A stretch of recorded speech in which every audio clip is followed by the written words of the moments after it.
Hello. So recently I came across this article on research by Microsoft that is going viral where they found 40 jobs that are most exposed to AI. And it's a little bit clickbaity. I mean, look at the caption underneath this image. Gen Z AI is coming for safe and secure teaching jobs and grad roles. I went through this article and some similar ones, and what I found interesting is that one of the jobs that's listed over here that's going to be the most affected by AI is data scientist. In fact, data scientist is number 29, which is pretty high on the top 40. I am a data scientist and I use LLMs every single day, and I've also built some production tools with LLMs, and I'm sure a lot of software engineers and a lot of data scientists have done the same. So I have been really curious about this relationship between AI and productivity. I'm also, like many people, worried and curious on LLMs if they're going to replace my job.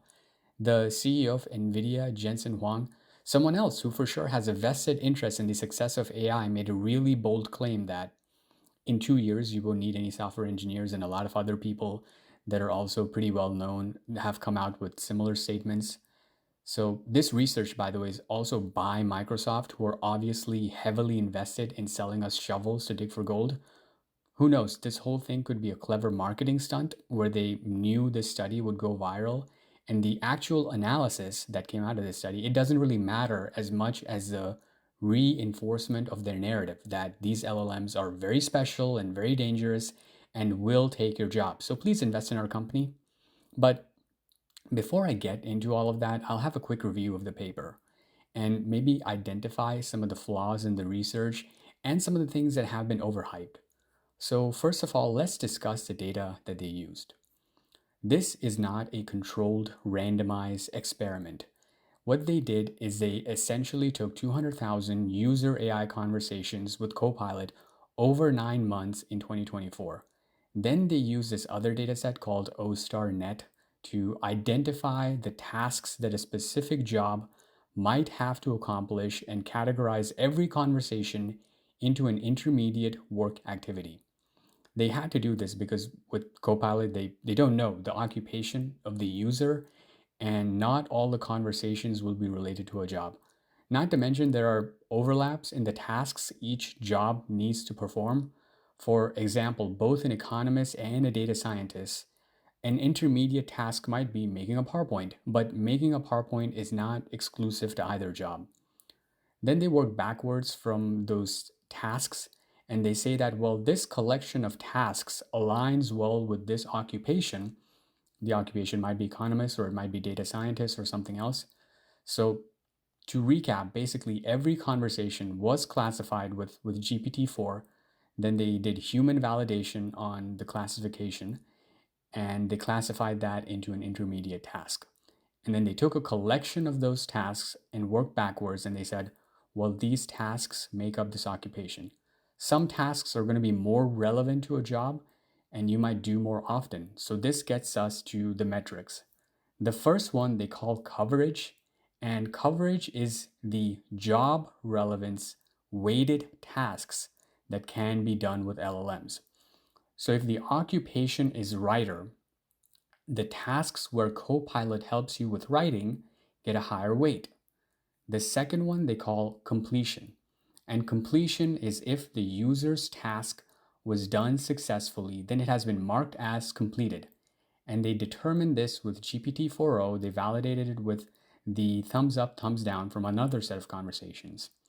They said that GPT-4o tasks classified as completed positively correlated with thumbs up data, so the LLM was doing a good job at completion classification.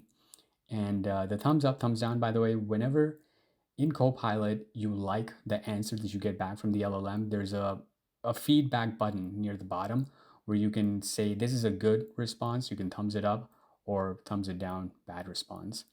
And that's what they're talking about with the thumbs data. The third one was scope, and scope is the effectiveness of an LLM at helping the user, and it's a categorical scale. It's 6 categories and it ranges from none, minimal, it goes all the way up to complete. Again, they used an LLM to classify the conversation into a category, and then they validated it with humans. So those three metrics, coverage, completeness, and scope, make up this AI applicability score. And the higher that number is, the more AI is applicable for a specific occupation. And I think the implication here is that the more applicable AI is to your job, the more likely your job will be automated by AI because it can kind of do everything that AI can do. So then why do you need the person? So just to recap, coverage is how much of a job an LLM can do.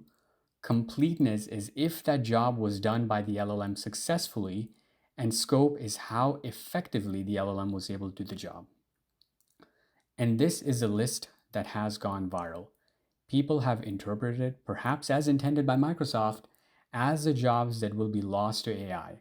But now that I've discussed the data and the methodology, which had to be heavily massaged to get to this list, they had to come up with their own metrics and everything, let's talk about the shortcomings.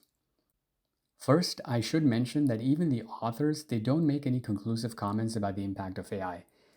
They're really careful to call this the AI applicability score and not like the propensity to replace an occupation.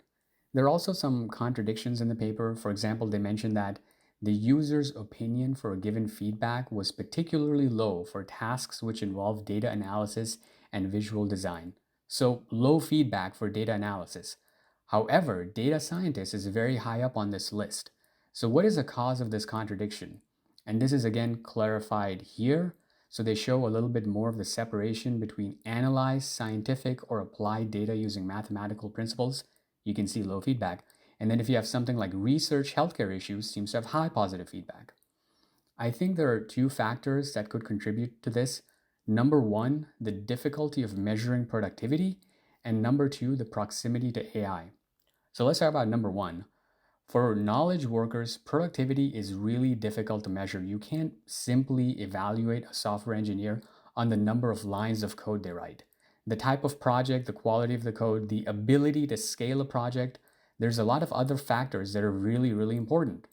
But for someone working in a factory, if they're making iPhones, if they go from making 5 iPhones per hour to 10 iPhones per hour, you can very clearly claim that productivity went up.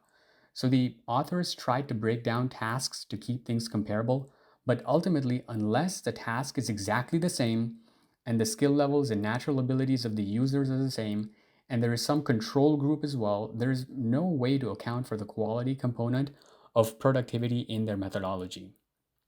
I don't think coverage, completeness, or scope are able to capture quality and how it relates to productivity. The second factor that I believe biases their AI applicability score is around proximity to AI. For me, as a data scientist, through work, I have free, unlimited, and constant access to the latest models that are perfectly integrated to the tools of my trade. VS Code has a native Copilot plugin, while all of the Microsoft Office apps also have dedicated Copilot buttons. Often they're in multiple places as part of the user interface. So accessing and using AI is trivial for me, and likewise, the same is probably true for a lot of other knowledge workers. I have now figured out what tasks AI can assist me with and where it fails, and so I'm much more likely to ask it high success questions, which is going to bias the score that they have. But think about nursing assistant, which was fairly low on this AI will take your job list.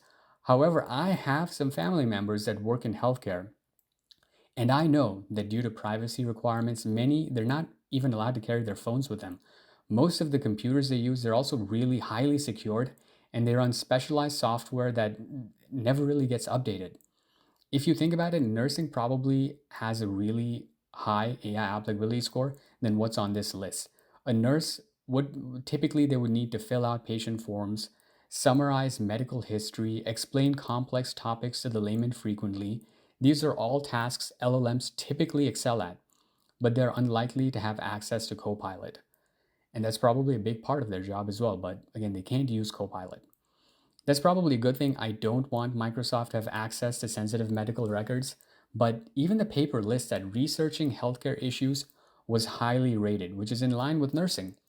You would think that the first metric that they have coverage that would capture this, but it doesn't, and that's why I'm skeptical of the table that they decided to publish.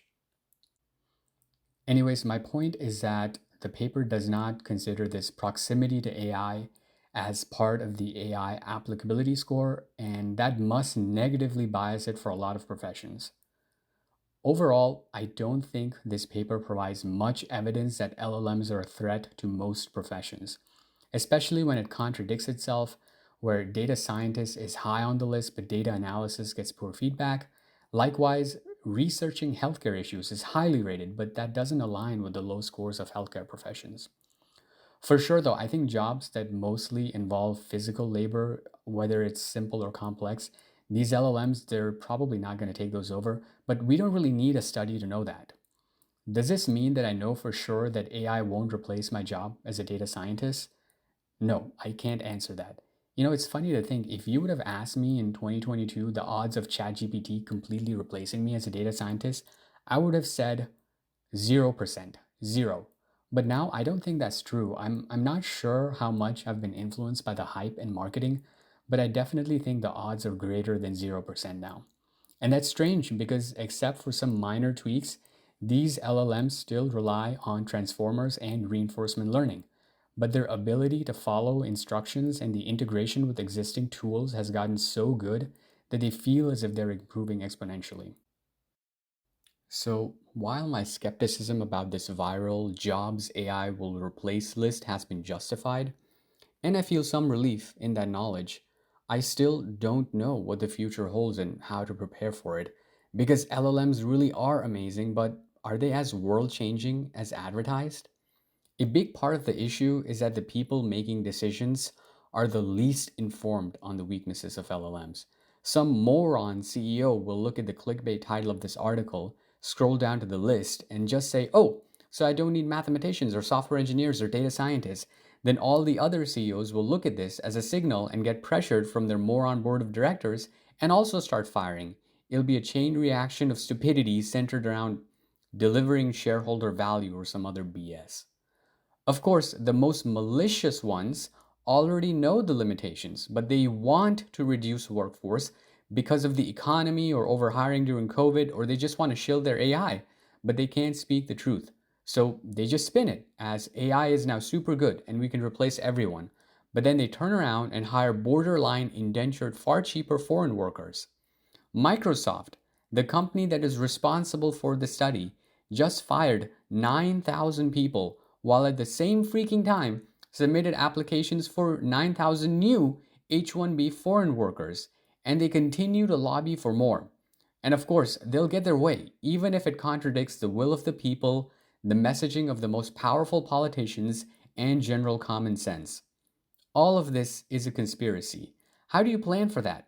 Yeah, after they've fired everyone, pretty soon they might realize that they actually need historians and writers and data scientists because it turns out hallucinations cannot be fixed and trillions more need to be spent and billions of gallons of water need to be used and all of our privacy needs to be stripped to get these things that are going to replace us to count the number of R's in strawberry.